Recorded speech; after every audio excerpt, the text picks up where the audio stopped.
আসসালামু আলাইকুম। সুপ্রিয় দর্শক মন্ডলী, স্বাগত জানাচ্ছি গ্লোবাল ঘরের নিয়মিত সাপ্তাহিক আয়োজন রাজনৈতিক আলাপে। আজকে আমরা আলাপ করব দেশের প্রচলিত শিক্ষা ব্যবস্থা, বিশেষ করে আমাদের অন্তর্বর্তীকালীন সরকারের সময়ে বিভিন্ন বিষয়ে সংস্কারের প্রস্তাব এবং সংস্কারের জন্য বিভিন্ন কমিটি গঠন করা হলেও শিক্ষা এবং এই খাত নিয়ে কোনো প্রকারের নতুন কোনো উদ্যোগ সরকারের পক্ষ থেকে নাই। বিগত প্রায় 2 দশক ধরে শিক্ষা ব্যবস্থাকে শিক্ষার অবনতি, ক্রমান্বয়ে অবনতি এবং ক্রমান্বয়ে সমালোচনাতেই ছিল বাংলাদেশের শিক্ষা খাত। এই শিক্ষা খাতে বর্তমান সরকারের আমলেও চলছে আগের হালতে। আমরা সেই বিষয়গুলো নিয়ে কথা বলবো। আমাদের সাথে আজকে দুজন অতিথি রয়েছেন। আমাদের সাথে রয়েছেন ঢাকা বিশ্ববিদ্যালয় আইন বিভাগের সাবেক অধ্যাপক professor মাহমুল Hasan Khan sir. Sir, আপনাকে স্বাগত জানাচ্ছি। অনেক ধন্যবাদ। আমি দুঃখিত যে একটু দেরি করে ফেলছি।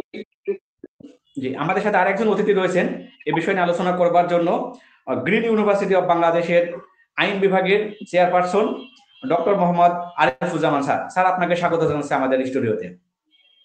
ধন্যবাদ আপনাকে।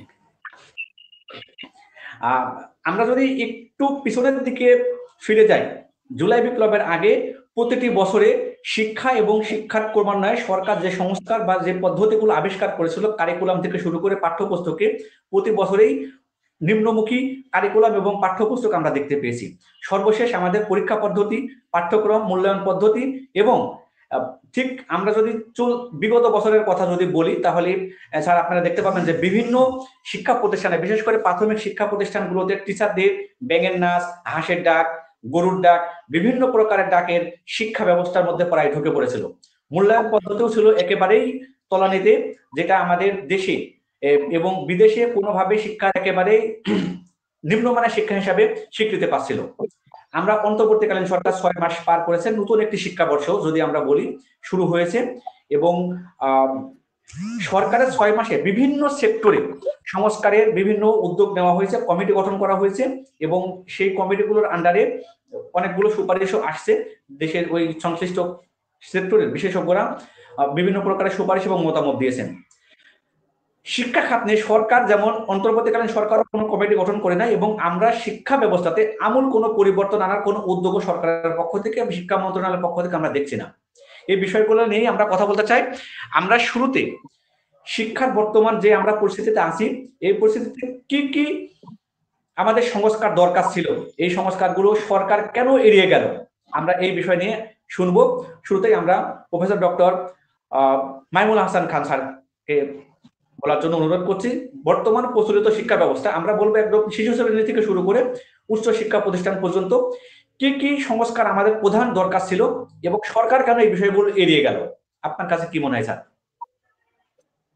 আপনাকে অনেক ধন্যবাদ এবং আপনার মাধ্যমে আপনাদের শ্রোতা এবং দর্শক মন্ডলীকেও ধন্যবাদ।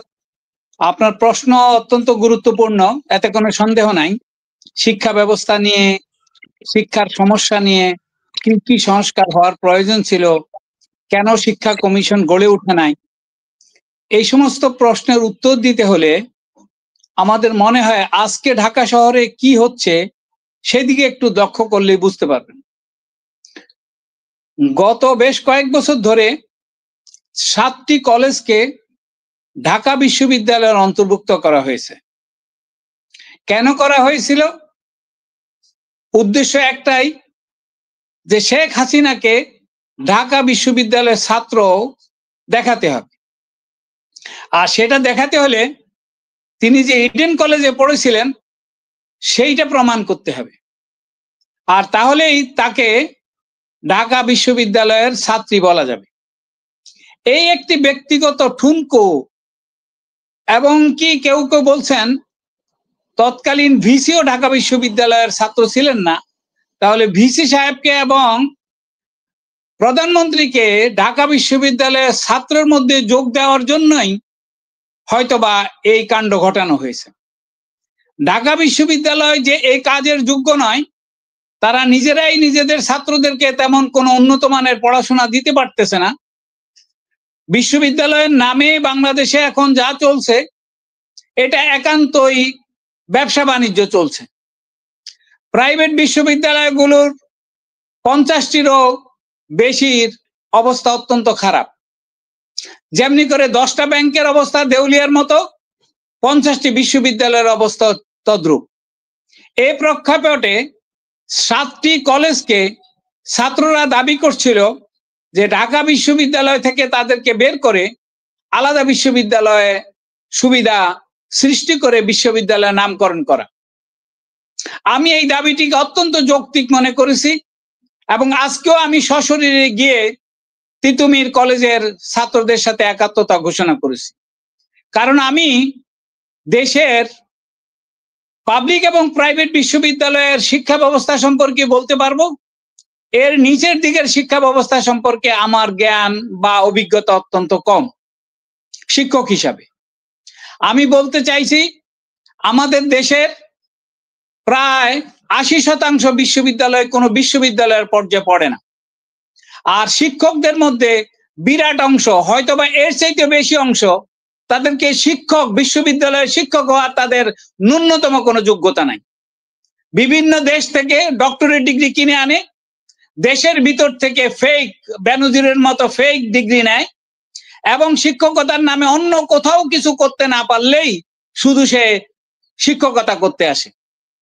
এদের কথাবার্তা, এদের আচার আচরণ, এদের অন্যদের মতের প্রতি সহিষ্ণু হওয়ার কোনো প্রবণতা এদের মাঝে লক্ষ্য করা যায় না। এরা ছাত্রদের ইভালুয়েশনকে মূল্যায়ন করে না এবং ইভালুয়েশনের সঠিক কোনো ব্যবস্থাও দেশে নাই। এখন বিশ্ববিদ্যালয়ের অবস্থা যেখানে এত খারাপ হয়, সেখানে আপনি নিচে থেকে কতখানি ভালো করতে পারবেন? নিচের দিকে মূল সমস্যা হচ্ছে নানা ধরনের শিক্ষা, মাদ্রাসা শিক্ষা, ইংরেজি ভার্সনের শিক্ষা, বাংলা শিক্ষা, একেবারে অক্সফোর্ডের মতো শিক্ষা, ক্যামব্রিজের মতো শিক্ষা, আমেরিকানদের মতো শিক্ষা, অস্ট্রেলিয়ানদের মতো শিক্ষা। এই সমস্ত বহুমুখী শিক্ষার ভারে ছাত্ররা ছিন্ন ভিন্ন। ছাত্র সমাজ বলে আসলে এখন আর দেশে কিছু নাই। দেশে শিক্ষকরা যেমন রাজনীতি, দলীয় রাজনীতি করতে করতে দলীয় পান্ডা গুন্ডাতে রূপান্তরিত হয়েছে। এদের বিভিন্ন প্রকাশনা যদি লক্ষ্য করা যায়, এমন সব ভিসি আমাদের কাছে আমরা পেয়েছি যার জীবনে একটা প্রকাশনা নাই, যার জীবনে একটা বই তো দূরের কথা, একটা প্রবন্ধ তো দূরের কথা, 2 পৃষ্ঠার প্রকাশনা নাই। এই ধরনের ভিসি আমরা পেয়েছি এবং বর্তমানেও ভিসিদের মধ্যে এই ধরনের ভিসি পাওয়া যাবে। তো শিক্ষার সাথে শিক্ষা পরিচালনার যে সম্পর্ক, এই সম্পর্কটাই আমরা ভুলে গিয়েছি।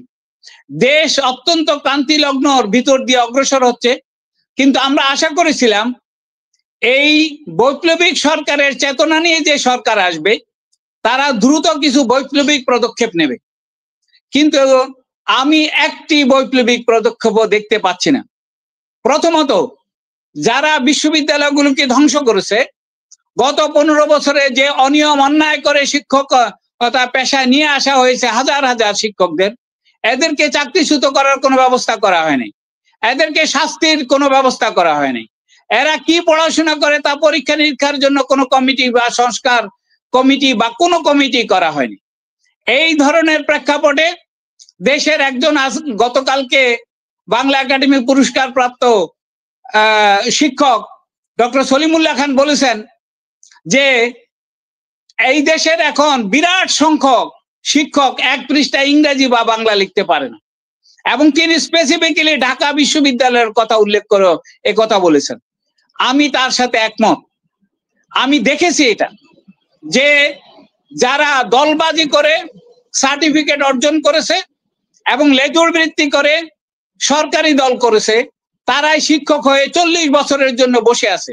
এই পদগুলিতে তাদেরকে 40 বছরের মধ্যে সরানো যাবে না। এ হলো পাবলিক বিশ্ববিদ্যালয়ের অবস্থা। আর প্রাইভেট বিশ্ববিদ্যালয়ের নৈরাজ্যজনক পরিস্থিতি আমি বলবো না, যেহেতু এখানে সম্ভবত একজন প্রাইভেট বিশ্ববিদ্যালয়ের শিক্ষক রয়েছেন, তিনি বলবেন প্রাইভেট বিশ্ববিদ্যালয়ের কি করুণ অবস্থা চলতেছে। এখন এই যে ছাত্রদেরকে, একটা জাতির ভবিষ্যৎকে আমরা এইভাবে নষ্ট করতেছি শুরু থেকে শেষ পর্যন্ত। আসলে কি 15 বছর, একটা 20 বছর একটা লম্বা সময়, একটা জেনারেশন গ্যাপ হয়ে গেছে। এখন আর কাউকে ওই খাঁটি দুধ খাওয়ালে সে বলবেও না যে এটা খাঁটি দুধ, কারণ সে তো ভেজাল খেতে খেতে বড় হয়েছে। সে ওই খাঁটিটাকে ভেজাল বলবে আর ভেজালটাকে খাঁটি বলবে। এই ধরনের পরিস্থিতিতে আমরা যে আজকে পৌঁছালাম, এটা আমাদের একদিনের কর্ম নয়। এরশাদ আমল থেকে আমার হিসাবে 1981 পর থেকে এই দেশের শিক্ষা ব্যবস্থা নিচের দিকে যেতে যেতে এখন এমন অবস্থা পৌঁছেছে, কেবলমাত্র প্রাইভেটলি ছাত্ররা চেষ্টা সাধনা করে, কেউ বিদেশে গিয়ে বা এখানে থেকে নিজেদের ভাগ্য উন্নয়নের স্বার্থেই হোক আর চাকরির জন্যই হোক, তারা নিজেদেরকে রক্ষা করার চেষ্টা করছে। বিষয়টা হচ্ছে এরকম যে একটি জাহাজ ডুবে যাচ্ছে, সেই জাহাজকে কেউ রক্ষা করার জন্য এগিয়ে আসতেছে না, আর ওই জাহাজ থেকে কিছু ইঁদুর লাফিয়ে পড়ে নিজেদের জীবন রক্ষা করার চেষ্টা করছে। এই হচ্ছে আমার বর্তমান দেশের শিক্ষা ব্যবস্থা সম্পর্কে মূল্যায়ন। আমি এই কথা বলতেছি আমার একটা বিশ্ববিদ্যালয়ের বা দুইটা বিশ্ববিদ্যালয়ের অভিজ্ঞতা থেকে নয়, আমি দেশে বিদেশে অন্তত ডজন খানেকের বেশি বিশ্ববিদ্যালয়ের সাথে সরাসরি সম্পৃক্ত ছিলাম। হয় পড়াশোনা করেছি, নয় শিক্ষকতা করেছি। আমার 7-8টা দেশ থেকে প্রকাশিত গ্রন্থ বা রিসার্চ প্রবন্ধ রয়েছে, কিন্তু এখানে এসবের কোনো দাম নাই। আপনাকে কেউ জিজ্ঞাসা করবে না আপনার কোনো গবেষণামূলক প্রবন্ধ প্রকাশিত হয়েছে কিনা, আপনার কোনো পাঠ্য বই প্রকাশিত হয়েছে কিনা। এই এক দুর্যোগ এবং নৈরাজ্যজনক পরিস্থিতির ভিতর দিয়ে আমরা অগ্রসর হচ্ছি। এইটা বলতে গেলে শুধু নৈরাজ্যজনকই নয়, আমরা যেন নির্বোধ জাতিতে রূপান্তরিত হচ্ছি। এই প্রেক্ষাপটে আমাকে আবার শিক্ষা মন্ত্রণালয়ের 12তম ক্লাস পর্যন্ত সিলেবাস সংস্কারের কমিটিতে অন্তর্ভুক্ত করা হয়েছে, কিন্তু আজকে 5-6 মাসের মধ্যে একবার একটা পরিচিতি সভার মতো একটা মিটিং ডাকা হয়েছে, এরপর আর কোনো মিটিংই ডাকা হয়নি। তাহলে শিক্ষা মন্ত্রণালয়ের সেক্রেটারিকে সভাপতি করে যেই কমিটি করা হয়, সেই কমিটির বৈঠকে পর্যন্ত জানানোর প্রয়োজন পড়ে না। এই হচ্ছে সার্বিক অবস্থা। এখন এই সার্বিক অবস্থা থেকে উত্তরণের জন্য আমাদের রেভলিউশনারি পদ্ধতি কতটা আমরা ব্যবহার করতে পারতাম, সেই আলোচনায় না গিয়ে আমরা অন্তত এভলিউশনারি পদ্ধতি কিভাবে ব্যবহার করতে পারতাম সেইটার দিকে নজর দিই। আমাদের পাবলিক বিশ্ববিদ্যালয়গুলিতে ছাত্রদের মূল্যায়ন নাই। ছাত্রদের মূল্যায়ন নাই এর অর্থ হচ্ছে ছাত্ররা যেহেতু টাকা দিয়ে পড়াশোনা করে, আপনাদের পেছনে কেন যেন শব্দ হচ্ছে, আপনাদের পেছনে শব্দ হচ্ছে যে এখানে ছাত্ররা যেহেতু পয়সা দিয়ে ভর্তি হয়, তাহলে একটা দায়িত্ব থাকে এদেরকে সার্টিফিকেট দেওয়া। আবার পাবলিক বিশ্ববিদ্যালয়ে যেহেতু ক্লাস হয় নাই, গত কয়েক বছর ভিতর দিয়ে আমরা স্বৈরাচার বিরোধী আন্দোলনে নিমগ্ন ছিলাম। মূলত 1917-18 সালের পর থেকে এখানে স্বাভাবিক পরিস্থিতি বিরাজ করছে না। এই যারা রক্ত দিয়েছে, যারা আন্দোলন করেছে, যারা বিপ্লবী সরকার গঠনে সাহায্য করেছে, তাদের সাথে বিশ্বাসঘাতকতা করা হচ্ছে, এবং এইটা করা হচ্ছে ডক্টর মোহাম্মদ ইউনূসের নাম দিয়ে। কারণ একটা সুবিধা হচ্ছে, এদের সামনে ডক্টর মোহাম্মদ ইউনূস থাকলে পরে তারা তাদের সকল অন্যায়, অবিচার এবং সকল অপরাধমূলক কাজকে ঢাকা দিতে সুবিধা পায়। এই সুবিধা থেকে এরা দেশে এখন উপদেষ্টা পরিষদে এমন লোক আছে যে নাকি এসএসসি পাসও করে নাই। উপদেষ্টা পরিষদে এমন লোক আছে যে বিশ্ববিদ্যালয়ের পড়াশোনা বা প্রাইমারি লেভেলের পড়াশোনা সম্পর্কেও তার সামান্য কোনো জ্ঞান নাই। এবং কেউ কেউ আবার এমনও বলছে চাইনিজরা তো 9-10 বছরের জন্য বিশ্ববিদ্যালয় বন্ধ করে দিয়েছিল, আমরাও সেই ধরনের ব্যবস্থায় যেতে পারিনি। কিন্তু চাইনিজ জাতির অবস্থা আর আমাদের জাতির অবস্থা এক নয়। আমরা যদি 9 বছরের জন্য 8 বছরের জন্য বিশ্ববিদ্যালয় বন্ধ রাখি, এরপরে আর বিশ্ববিদ্যালয় শিক্ষা পুনরুদ্ধার করা সম্ভব হবে না। কাজে আমি এই ধরনের কোনো ফর্মুলায় রাজি নই। আমি যেটাতে রাজি সেটা হচ্ছে যে দ্রুত বৈপ্লবিক পরিবর্তনের নামেই হোক আর সংস্কারের নামেই হোক, এখানে সিলেবাসকে ঢেলে সাজাতে হবে, যেমন তেমনি ভাবে শিক্ষকদের ব্যাপক ট্রেনিং এর বন্দোবস্ত করতে হবে। এই যে শিক্ষকতায় ঢুকে গেছে বুইফোড় এবং চাঁদাবাজ, দুরভিসন্ধি মূলক লোকরা, বিশ্ববিদ্যালয় পরিচালনা থেকে শুরু করে শিক্ষকতায় সব জায়গায় এখন নোংরামির একটা চূড়ান্ত পর্যায়ে পৌঁছে গেছে। এই অবস্থা থেকে মুক্তির উপায় একজন কেউ বের করে দিতে পারবে না, একটা শিক্ষা প্রতিষ্ঠানও বের করে দিতে পারবে না। সবাই সম্মিলিত প্রচেষ্টা করলে পরেই সম্ভব হবে। তবে শিক্ষকতা যে মহান পেশা, এবং ছাত্রছাত্রীদের পড়ানোর অর্থই হচ্ছে জাতিকে রক্ষা করা। এই ব্রত আমাদের সামনে আনতে হবে। এই ব্রত যদি সামনে আনা যায় এবং এর জন্য আইন কানুন, উপযুক্ত আইন কানুন করা যায়, তাহলে আমি মনে করি ওই আইন কানুনের প্রয়োগের মাধ্যমে আমরা অগ্রসর হতে পারবো। আমিও আমার সহবক্তা কথা শুনতে চাই, তারপরে আবার কথা বলতে চাই। আপনাকে অনেক ধন্যবাদ। ধন্যবাদ। আমরা এখন আসবো আরিফ স্যারের কাছে। ধন্যবাদ আরিফুজ্জামান স্যার। আপনার কাছে আমরা প্রথমত একই প্রশ্ন রাখতে চাই যে কোন কোন বিষয়গুলো আসলে সংস্কার প্রয়োজন ছিল এবং এগুলো হলো না কেন? আসলে সরকারের কোন জায়গায় আসলে সীমাবদ্ধতা ছিল যে একটা শিক্ষা সংস্কার কমিটি পর্যন্ত করতে পারলো না? Please Arifuzzaman sir. ধন্যবাদ আপনাকে এবং আপনার মাধ্যমে আমাদের দর্শক শ্রোতাদেরকে আমি শুভেচ্ছা জানাচ্ছি। এবং আমার সঙ্গে সহ আলোচক রয়েছেন আমাদের শ্রদ্ধেয়, আমাদের শিক্ষকদের শিক্ষক আমরা বলি, আমাদের প্রফেসর মাইমুল হাসান খান স্যার। স্যারকেও আমি শুভেচ্ছা জানাচ্ছি। আমি স্যারের কথাগুলো শুনছিলাম খুব মনোযোগ দিয়ে, খুবই যথার্থ উপস্থাপনায় স্যার এখানে তুলে ধরেছেন। আমি আপনার প্রশ্নের উত্তরে আমি দুইটা আসপেক্ট থেকে একটু বলতে চাই। প্রথমত আসলে সংস্কারের প্রয়োজনীয়তাটা কি? আমাদের নিশ্চয় এখন স্যার যে দীর্ঘ আলোচনা রেখেছেন, মানে আমাদের শিক্ষা ব্যবস্থার বর্তমান একেবারে ভেতর থেকে ঘুণে খাওয়া যে চিত্র, সেটিকে স্যার তুলে এনেছেন। তো এরপরেও আমি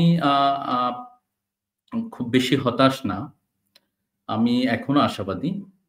কারণ যেভাবে আমাদের ছাত্র জনতা একটি কর্তৃত্ববাদী শাসন ব্যবস্থার বিলোপ ঘটিয়েছে এবং এই পরিবর্তনের মাধ্যমে আমরা একটি সংস্কারের যে আশা, এটি দেখেছি। তবে শিক্ষাক্ষেত্রে আমরা একটু হতাশ হয়েছি, স্যার যেটি বলেছেন। আসলে আমরা দেখেছি নির্বাচন, বিচার বিভাগ, দুর্নীতি, জনপ্রশাসন, সংবিধান এবং আরো এরকম আমাদের 11টি সংস্কার কমিশন গঠিত হয়েছে। কিন্তু মূলত যেখান থেকে এই মুভমেন্টের সূচনা হয়েছিল, এডুকেশন ইনস্টিটিউশন, আমাদের কোটার বিষয়টি, যেটি একটি আমাদের শিক্ষা ব্যবস্থার বৈষম্যের বিষয়, যার মাধ্যমে এত বড় একটি বিপ্লব সংঘটিত বা একটি অভ্যুত্থান সংঘটিত হলো। এরপরে আমাদেরকে হতাশ করেছে যে আমরা একটি শিক্ষা সংস্কার কমিশন দেখতে পাই নাই। তো এর পেছনে আপনি জানতে চেয়েছেন যে আসলে কেন সংস্কার কমিশনটি হলো না। আমি সেই প্রশ্নে আসার আগে আমি প্রয়োজনীয়তাটা একটু বলতে চাই। আমরা জানি যে আমাদের স্বাধীনতার পর থেকে এ পর্যন্ত প্রায় 9টি শক্তিশালী আমাদের শিক্ষা কমিশন হয়েছে বিভিন্ন সময়। এবং সেই শুরু হয়েছে আমরা জানি 1972 সালে কুতুবুদ্দিন খোদা শিক্ষা কমিশন। এরপরে আমরা সর্বশেষ 2009 সালে কবির চৌধুরীর যে কমিশনের রিপোর্ট দেখেছি। এবং যতগুলো কমিশন হয়েছে প্রত্যেকটি কমিশনই কিন্তু নির্ধারিত সময়ের মধ্যেই তাদের রিপোর্ট দাখিল করেছে। কিন্তু এরপরে সেটার প্রপার ইমপ্লিমেন্টেশন আমরা দেখি নাই। এবং দেখা গেছে হয়তো সরকার পরিবর্তন হয়ে গেছে। আগের সরকারের আমলে যে কমিশন গঠিত হয়েছিল সেগুলোর সুপারিশগুলোকে আর পরবর্তীতে ক্যারি আউট করা হয় নাই। এই সমস্যাটা আমাদের দীর্ঘ এই 53 বছরই আমরা দেখেছি। কিন্তু খুব ইন্টারেস্টিংলি বিগত আওয়ামী লীগ সরকারের সময়ে তারা যে কবির চৌধুরী কমিশনটি করলেন, কিন্তু দুঃখজনক হলো যে তারা নিজেরাই আবার সেই কমিশনের রিপোর্টটিকে বাস্তবায়ন করলেন না। সেখানে তাদের আসলে কি উদ্দেশ্য, এটা স্যার আছেন, স্যার হয়তো এই ব্যাপারে আরো ভালো বলতে পারবেন। আমার কাছে বোধগম্য হয় না। তারা আবার সেখানে 2010 সালে জাতীয় শিক্ষানীতি প্রণয়ন করলেন এবং আমরা জানি যে 2012 সালে আবার একটা সৃজনশীল শিক্ষাক্রম তারা চালু করেছে। কিন্তু এরপরে আমরা সর্বশেষ 2021 সালে এসে জাতীয় শিক্ষাক্রম আবার প্রণয়ন হতে দেখলাম, এবং যেটি নিয়ে তুমুল বিতর্ক তৈরি হলো। স্যার এখানে উল্লেখ করেছেন যে আমাদের কিন্তু শিক্ষা ব্যবস্থার যে 2টা ধারা, একটি সাধারণ ধারা আর একটি মাদ্রাসা ধারা। সাধারণের মধ্যে আমাদের এখানে কিন্তু ওই প্রাথমিক, মাধ্যমিক, উচ্চ মাধ্যমিক, সেখানে আমাদের আলিয়া মাদ্রাসা, আর আরেকটা হলো সমাজ কর্তৃক পরিচালিত আমাদের যে কওমি মাদ্রাসার যে ধারাটি। আবার এর মাঝে ইংলিশ মিডিয়াম আছে, যেটা আসলে আবার কোনো ধারার মধ্যেই পড়ছে না। এরকম একটা হযবরল অবস্থা আমাদের আছে। তবে একটা ইউটোপিয়া আছে যে সবাইকে একটি মূল ধারায় নিয়ে আসতে হবে একসঙ্গে, তাহলে বোধহয় সমস্যার সমাধান হয়ে যাবে। আবার মাদ্রাসা শিক্ষা ব্যবস্থাকে একটি নেতিবাচক দৃষ্টিভঙ্গি থেকে দেখার যে আমাদের একটা এখানে কালচার, সেইটা মানে সেই জায়গা থেকেও বেরোনোটা জরুরি আমাদের। কারণ শিক্ষা এটি সমাজ বিজ্ঞানের একটি অংশ।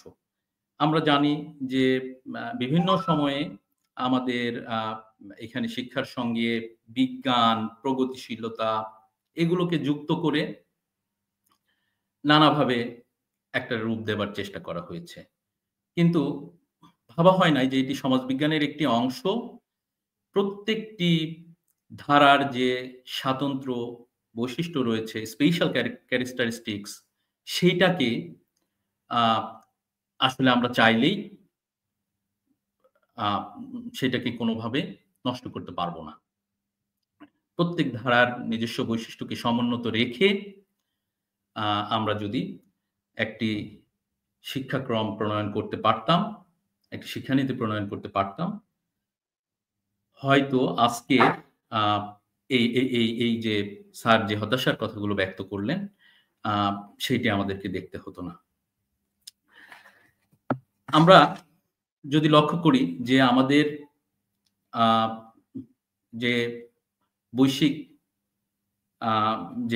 যে র‍্যাংকিং গুলো, ওয়ার্ল্ড র‍্যাংকিং এ যেমন আমরা টাইমস হায়ার এডুকেশন দীর্ঘদিন ধরে তারা কাজ করছে। এখানে আমাদের বিশ্ববিদ্যালয়গুলোকে আমরা কিন্তু 500 ইউনিভার্সিটির মধ্যে খুঁজে পাচ্ছি না।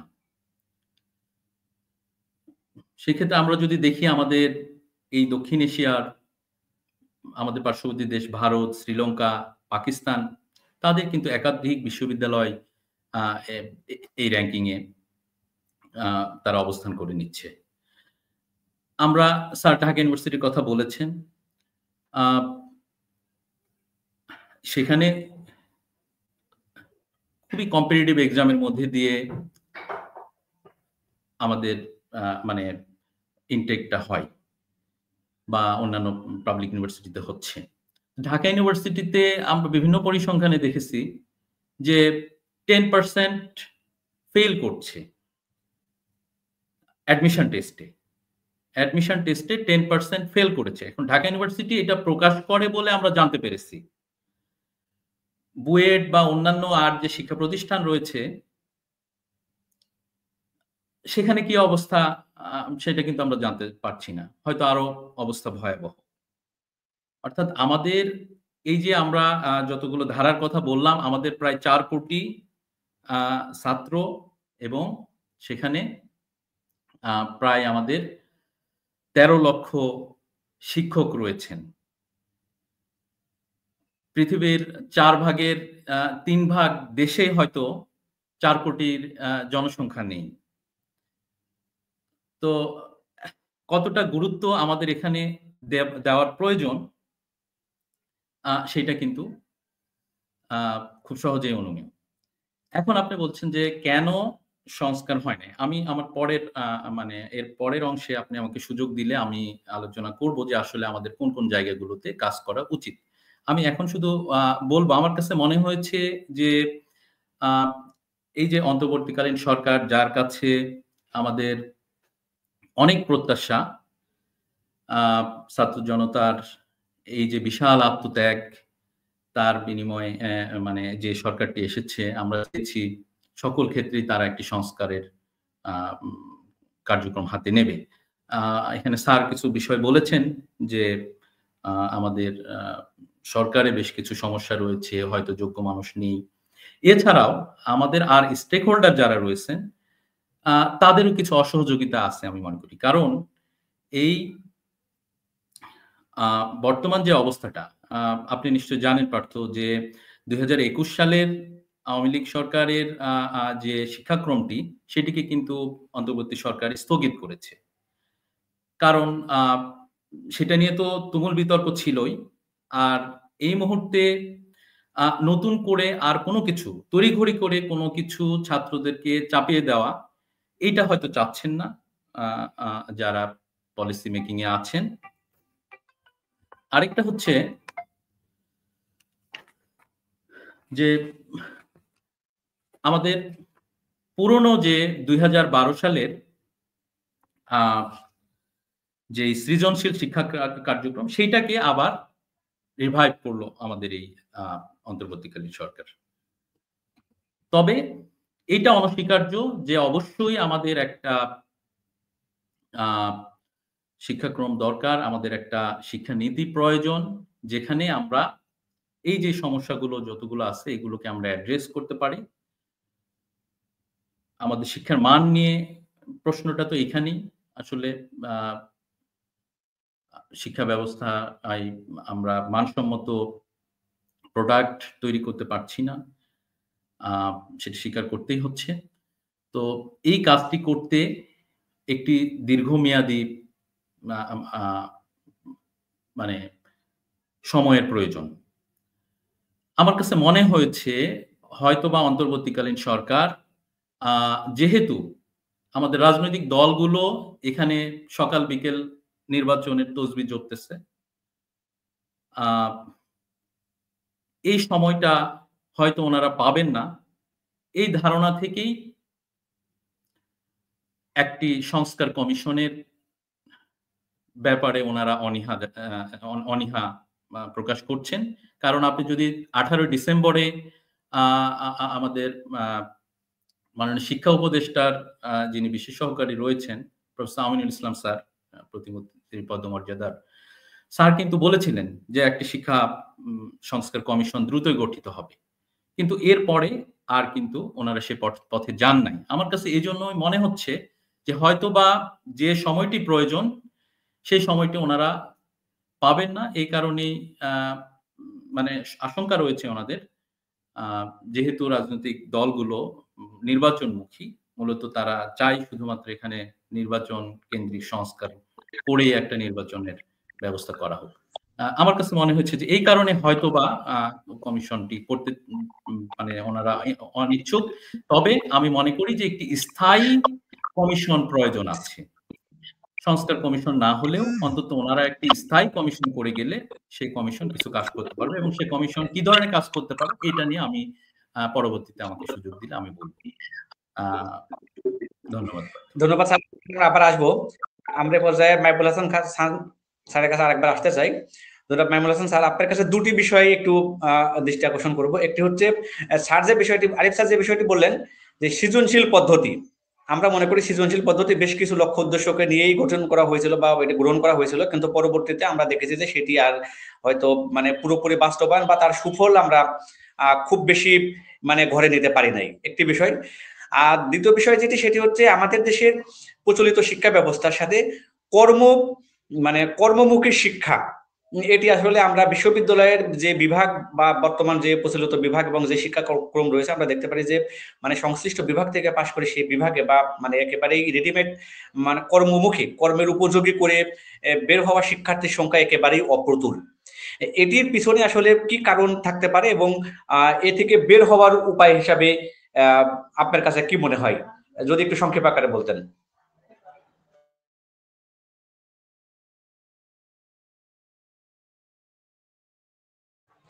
স্যার একটু আনমিউট করে নিতে হবে। আপনার প্রশ্নের সম্ভবত সংক্ষিপ্ত কোনো উত্তর নাই, কাজে আমি ওই চেষ্টা করব না। আমি যে চেষ্টা করব সেটা হচ্ছে কয়েকটা বিষয়ে আপনার দর্শক শ্রোতা এবং আপনাদের দৃষ্টি আকর্ষণ করার জন্য।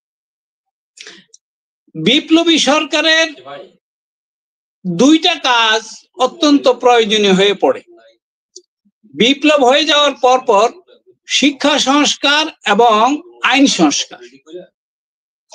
এখন আইন সংস্কারে এমন সব আনাড়ি, অপরিপক্ক এবং আইনের ভাষা বা সংবিধানের ভাষা সম্পর্কে অজ্ঞ লোকদের দিয়ে কমিশন করা হয়েছে, যার জন্য তারা রাষ্ট্রবিজ্ঞান, সমাজবিজ্ঞান, মনস্তত্ত্ব, দর্শন শাস্ত্রের সাথে আইন তৈরি করার প্রক্রিয়ার যে পার্থক্য সেইটাই বুঝতে না পেরে জাতির সামনে ফর্মুলা দিচ্ছে। এখন আপনি যদি এই ধরনের সাংবিধানিক সংস্কারের বন্দোবস্ত করেন তাহলে শিক্ষার সংস্কারও তাই ওই রকমই হইতে পারে। সেই কারণে হয়তো প্রফেসর ডক্টর মোহাম্মদ ইউনূস অত্যন্ত বুদ্ধিমান মানুষ, তিনি জানেন বিদেশে পড়াশোনা কিভাবে হয়, সেই জন্য এইটাতে হয়তো বিতর্কিত তিনি নিজেকে করতে চান নাই এবং বিতর্কিত কাউকে করতে দেন নাই। কিন্তু শিক্ষা কমিশন গুলোর অতীতের অভিজ্ঞতা থেকে বোঝা যায় যে শিক্ষা কমিশন থেকে ঘোড়ার ডিম সোনার ডিম যাই পাড়ানো কথা চেষ্টা করা হয় ওইগুলো দিয়ে কিছু হয় না। শিক্ষা ব্যবস্থাকে স্বায়ত্ত শাসন দেওয়া হয়েছিল কেন? স্বায়ত্ত শাসন দেওয়া হয়েছিল এই জন্য যে তারা স্বায়ত্ত শাসন দিয়ে শিক্ষা ব্যবস্থার মান উন্নয়ন করবে। কিন্তু বাস্তবে ঘটেছে কি? বাস্তবে ঘটেছে এরা স্বায়ত্ত শাসনের নামে উচ্চশিক্ষাকে সম্পূর্ণরূপে ধ্বংস করে ফেলেছে। আর নিচের দিকে স্বায়ত্ত শাসন পাওয়ার ফলে কিছুটা হলেও উন্নতি হয়েছে।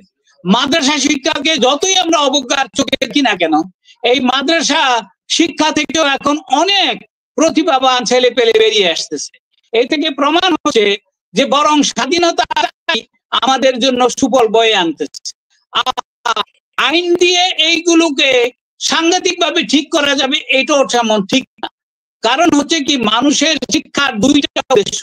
একটা আপনি যেটা বললেন, কর্মের স্থলে সে যাতে কর্ম করে খেতে পারে, আরেকটা যে যেন জানোয়ার না, সে যেন পশু না হয়ে যায়, সে যেন মানুষ হিসাবে গড়ে উঠতে পারে।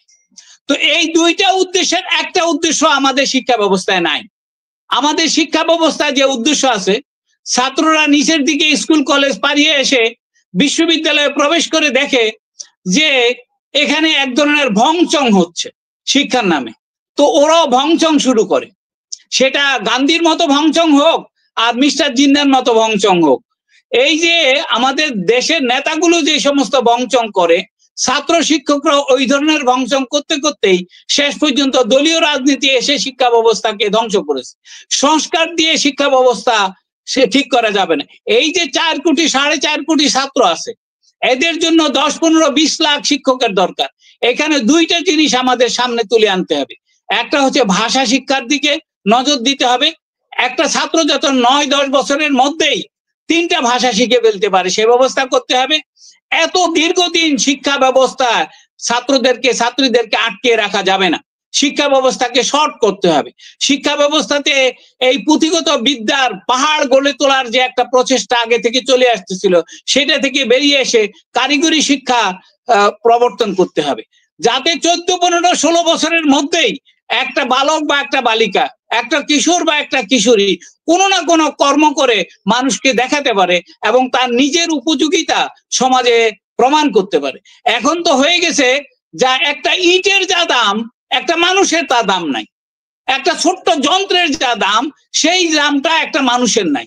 মানুষ আমরা যে কোনো সময় খুন করে ফেলতে পারি, আমরা এটা প্রমাণ করেছি গত 40 বছর ধরে। আমরা প্রমাণ করেছি গত 20 বছর ধরে, 15-20 বছর ধরে আরো বেশি হারে। তো এইটার দায় দায়িত্ব আমাদের সকলের মাথায় পড়ে। কিন্তু আমরা যখন কথা বলি তখন মনে হয় যে শিক্ষক সমাজ দায়ী না, ছাত্র সমাজ দায়ী না, রাষ্ট্র দায়ী না, সমাজও দায়ী না, মাদ্রাসা শিক্ষাও দায়ী না, বিশ্ববিদ্যালয় শিক্ষা দায়ী না। আসলে দায় দায়িত্বটা সকলের এবং আমাদের সকলের মাথার উপর অল্প বিস্তর দায় দায়িত্ব রয়েছে। এখানে শিক্ষার মূল সৃজনশীলতার কথায় আপনি আসছেন। শিক্ষার মূল লক্ষ্যই হচ্ছে মানুষকে সৃজনশীল করা, এবং আশা করা যায় যে সৃজনশীল মানুষ কম অপরাধ করবে, কম অন্যায় করবে। কিন্তু দেখা যাচ্ছে আমাদের দেশে শিক্ষিত লোকরাই হোয়াইট কলার ক্রিমিনাল হয়ে দেশটাকে ধ্বংস করতেছে বেশি, শিক্ষিত লোকরা বেশি দুর্নীতিপরায়ণ। এর উত্তরে অনেকে বলে থাকেন অশিক্ষিতরা সুযোগ পায় না, সেই জন্য তারা দুর্নীতিপরায়ণ হয় না। এই কথা আমি স্বীকার করি না। তার কারণ আমি অনেক কর্মজীবী মানুষকে অত্যন্ত সৎভাবে জীবনযাপন করতে দেখি, যারা দিনে কেন মাসেও একবার গোস্ত খাইতে পায় না, মাসেও একবার ভালো খাবার খাইতে পারে না। তারাও সৎ থাকার জন্য তাদের যে আকুল চেষ্টা, সেইটাকে ছোট করে দেখা যাবে না। আর শিক্ষা প্রতিষ্ঠান না থাকলেই মানুষ, শিক্ষা প্রতিষ্ঠানে না গেলে মানুষ শিক্ষিত হবে না, এইটা তো আমাদের এই বাংলায় বা ওই বাংলায় কোনো বাংলায় বলা যাবে না। কাজী নজরুল ইসলাম বা রবীন্দ্রনাথ দুইজনেরই কোনো প্রাতিষ্ঠানিক শিক্ষা ছিল না। এরাই দেশের সবচেয়ে বড় শিক্ষিত প্রমাণিত হয়েছে, এরাই সবচেয়ে বড় সংগ্রামী প্রমাণিত হয়েছে। এখন দুর্নীতি পরায়ণতা, অসৎ হওয়ার যে রাস্তা আইন করে দিয়েছে, এই রাস্তাগুলো থেকে আমাদেরকে উদ্ধার করলে, আর স্বায়ত্ত শাসনটা কোনো এক ব্যক্তির স্বায়ত্ত শাসন না, কোনো একটা সংস্থার স্বায়ত্ত শাসন না, বড় পুরো শিক্ষা ব্যবস্থার স্বায়ত্ত শাসনের ব্যাপারে আসতে হবে। আমরা আগে কথা বলতে ভয় পেতাম, আমি এত খোলা মনে কথা বলতে পারতাম না, হয়তো আপনি আমাকে 1 বছর আগে ডাকলে। কিন্তু এখন খোলা মনে আমি কথা বলতে গিয়ে আমি দেখেছি যে সবাই শত্রু হয়ে যায়, সবাই ভাবে যে আমাদেরকে আক্রমণ করে কথা বলতে। এখন আমাদেরকে আক্রমণ করে কেন কথা বলবে না? আমরা দুর্নীতি পরায়ণ, আমরা পড়াতেও জানি না, আমাদের কোনো দরদি মন নাই, আমাদের কোনো সৃজনশীলতা নাই, তাহলে আমি এই জিনিসগুলো কিভাবে ছাত্রছাত্রীদের মাঝে বিস্তার করব? আমি নিজে সৃজনশীল না, আমার ছাত্রছাত্রী কিভাবে সৃজনশীল হবে? আমি সৃজনশীল ভাবে কোনো শহর গড়ে তুলতে পারি না, শিল্প গড়ে তুলতে পারি না, পৃথিবী যে কোথায় চলে যাচ্ছে সেটার খোঁজ খবর রাখি না। এখন তো পৃথিবী এমন অবস্থায় আছে যে ডিজিটাইজেশনের যুগ, ইন্টারনেটের যুগ, এই সমস্ত যুগকে কেন্দ্র করে আমরা তো আমাদেরকে অনেক দূর নিয়ে যেতে পারি। আমাদের সবচেয়ে যে আমাদের ডক্টর প্রফেসর আরিফ সাহেব যেটা বললেন যে তিনি হতাশ নয়, উনি যদি 10% হতাশ না হয়, তাহলে আমি 100%-এরও বেশি হতাশ নই। আমি ওনার সাথে 10 গুণ আশাবাদী মানুষ। আমি জীবনে কয়েকবার মৃত্যুর মুখোমুখি থেকে ফিরে এসেছি।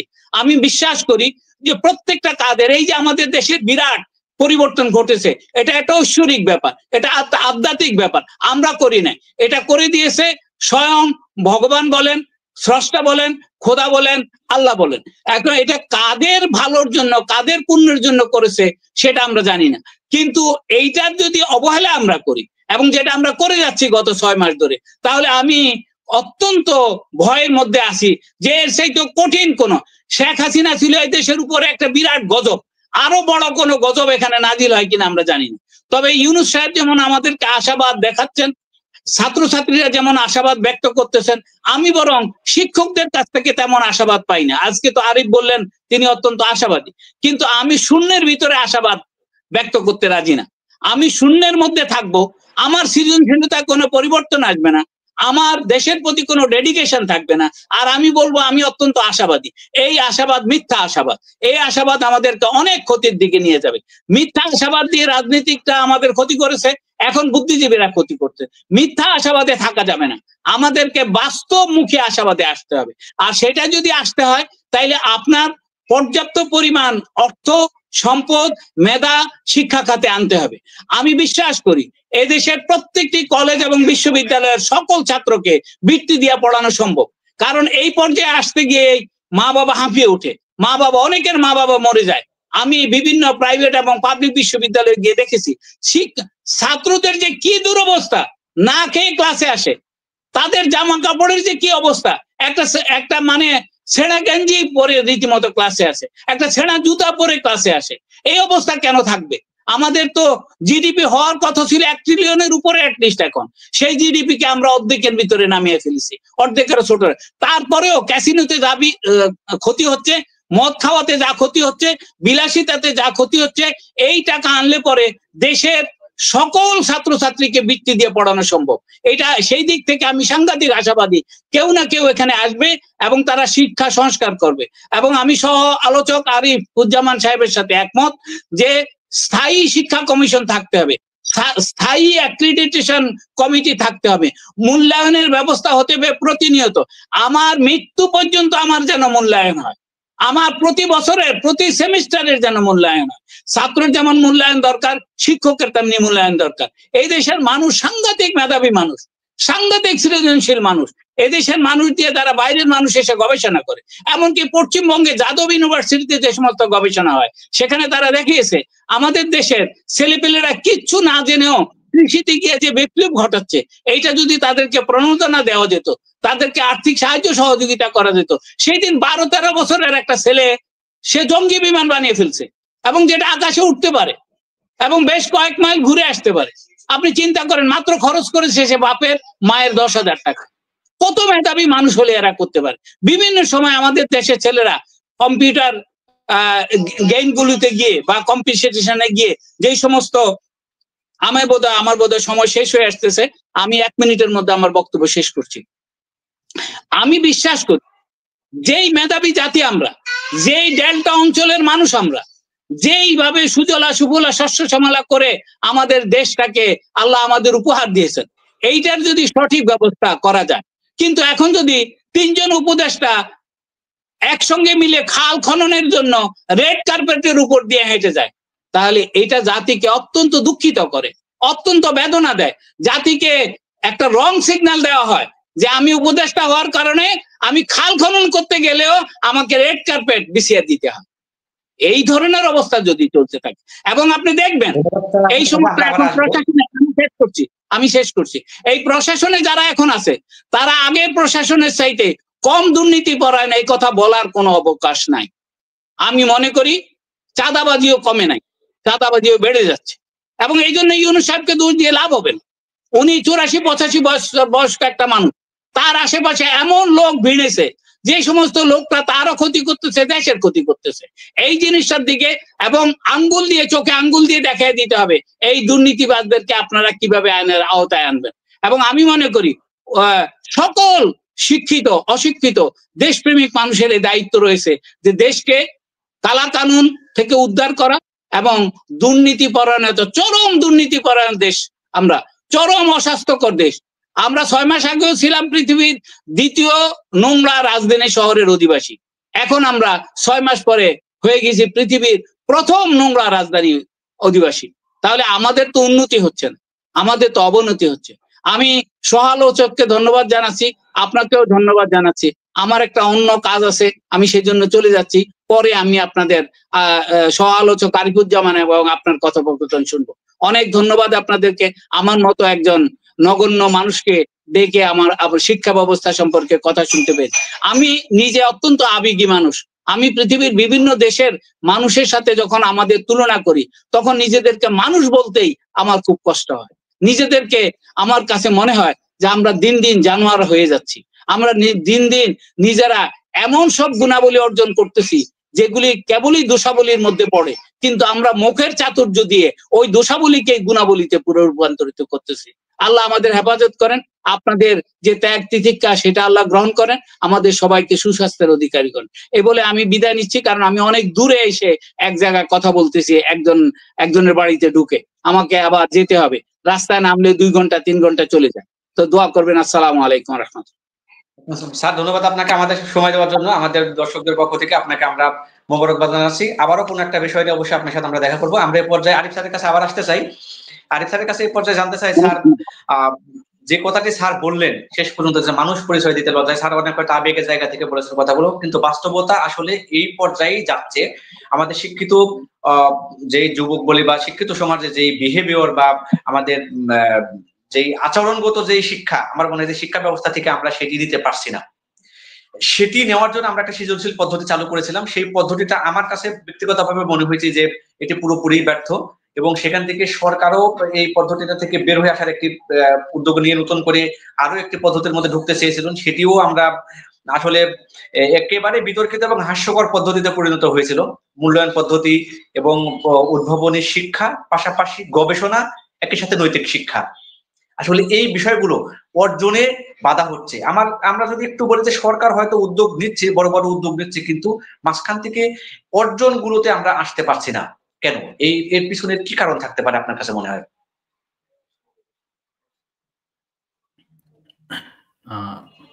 ধন্যবাদ পার্থ।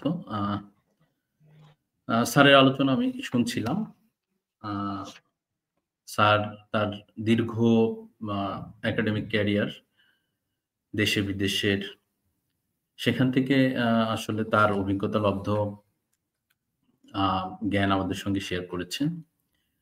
আমি দ্বিমত করব না। I do agree with the statement made by Maimunur Hasan Khan sir. আপনি বলেছেন যে আমাদের যেই শিক্ষাক্রমটি 2021 সালে প্রণয়ন হয়েছিল এবং 2024 এসে এটির বাস্তবায়নের দিকে যখন সরকার যাচ্ছিল তখনও কিন্তু একটি ব্যাপক সমালোচনার মধ্যে তারা পড়েছে। আমি দা দেন গভর্নমেন্টের কথা বলছি। আর আমাদের অন্তর্বর্তী সরকার তো এখন এটিকে স্থগিত করে দিয়েছে এবং 2012 সালের সেই শিক্ষা ক্রমে ফিরে গেছে। এখন কারণটা কি? ওখানে আমি মোটা দাগে একটু বলি যে ওইখানে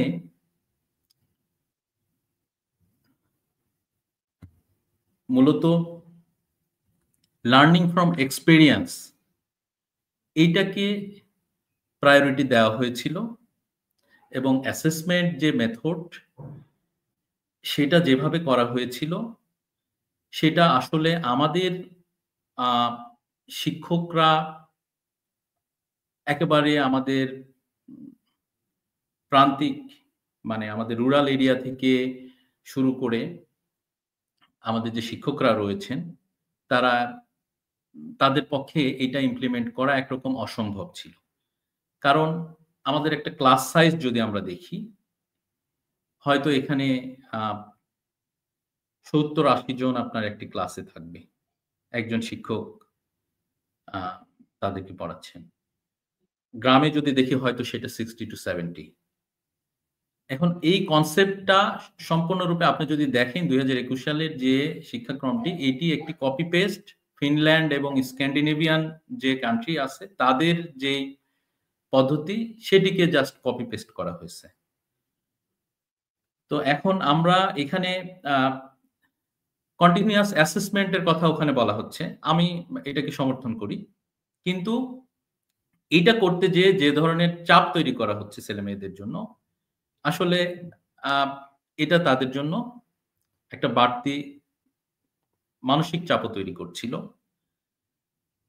মানে করবে বলে সকল এক্সপার্টরাই মত দিয়েছে। আর লার্নিং ফ্রম এক্সপেরিয়েন্স যেটা বলা হচ্ছে শুধু সেটি দিয়েই কিন্তু আমরা শিখাতে পারবো না। আপনার থিওরিটিক্যাল কিছু নলেজও লাগবে যেটার জন্য আপনাকে অবশ্যই বই পড়তে হবে। তো এখানে এই সংখ্যাটাও রয়ে গেছে যে যখন আমরা পুরোপুরি লার্নিং ফ্রম এক্সপেরিয়েন্সে যাচ্ছি বই পড়ার প্রবণতা কমে যেতে পারে। তো এই দুটির মধ্যে একটি ব্যালেন্স দরকার ছিল। এটি আমি একটি বিষয় বললাম, এছাড়া আরো অনেক বিষয় মানে ছিল যেই শিক্ষাক্রমকে আসলে বাস্তবায়ন করাটা এখানে প্রায় অসম্ভবই। হয়তো জোর করে চাপিয়ে দেওয়া যেত কিন্তু এটাকে খুব ফলপ্রসূ করা যেত না। এই কারণে আমাদের বর্তমান অন্তর্বর্তী সরকারের শিক্ষা উপদেষ্টা ওয়াহিদউদ্দিন মাহমুদ স্যার উনি তো অনেক প্রাজ্ঞ মানুষ।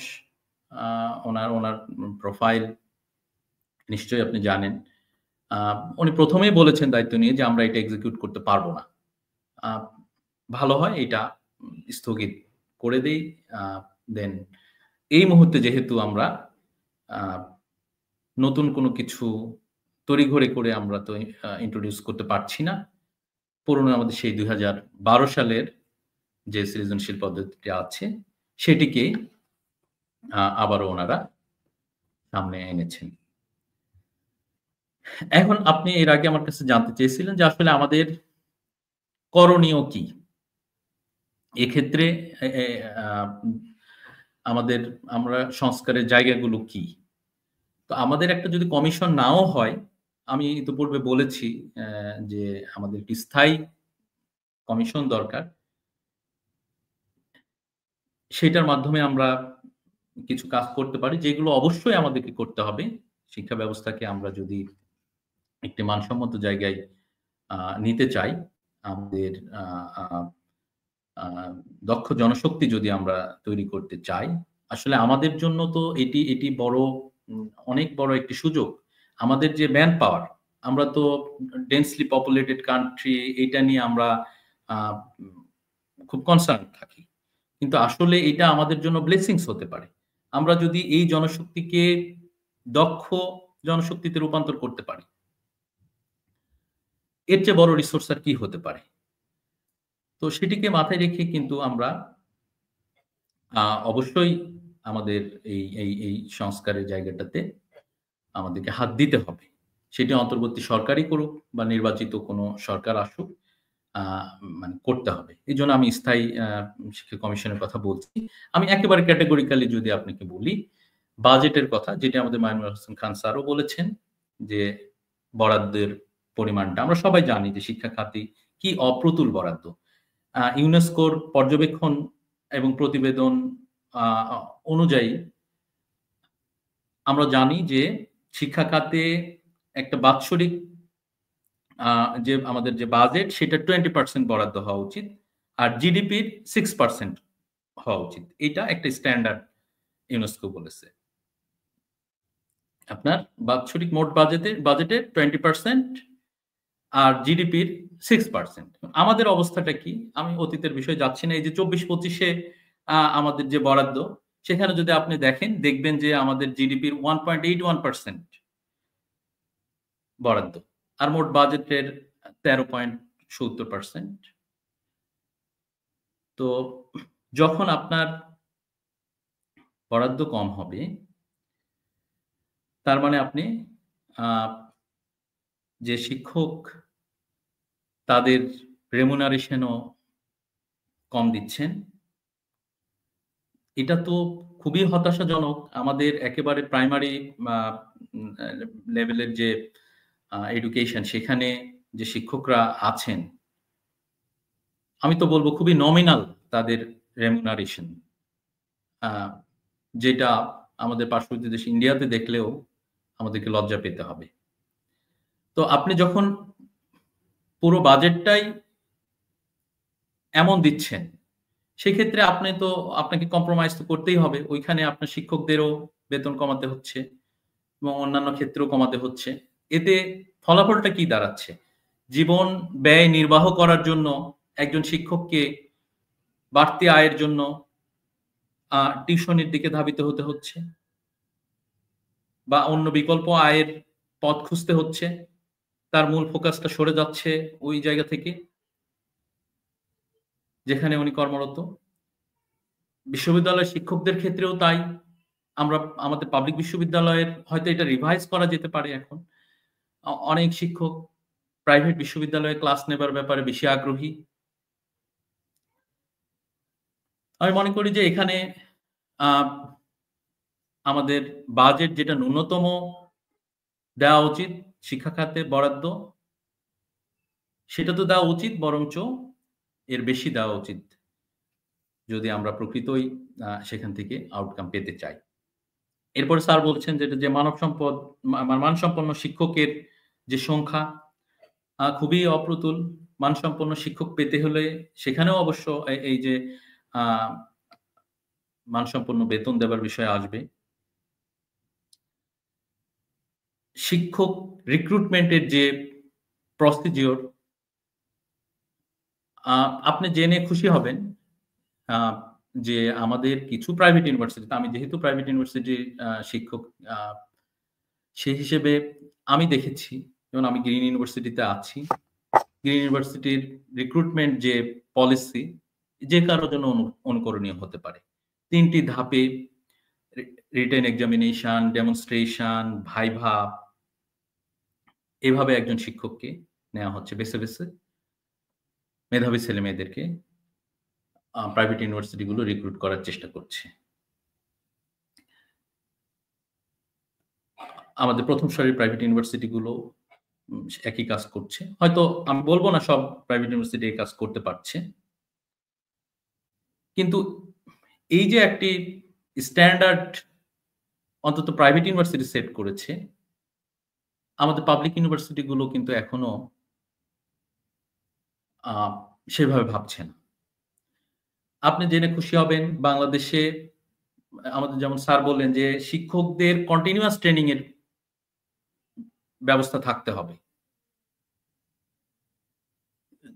এই কাজটি যেমন ব্র্যাক একটি বেসরকারি বিশ্ববিদ্যালয় তারা করে, এবং আমার গ্রিন ইউনিভার্সিটি, যেখানে একজন নিউলি রিক্রুটেড ফ্যাকাল্টি তাকে প্রথম 6 মাস টিচিং এন্ড লার্নিং এর উপরে কোর্স করতে হয়, এবং সেইটা সাকসেসফুলি যদি পাস করতে পারে তবেই উনি পার্মানেন্ট হতে পারেন। আমি মনে করি এই কাজগুলো আমাদের অন্যান্য education institution respective of public and private সেখানেও ইন্ট্রোডিউস করা দরকার।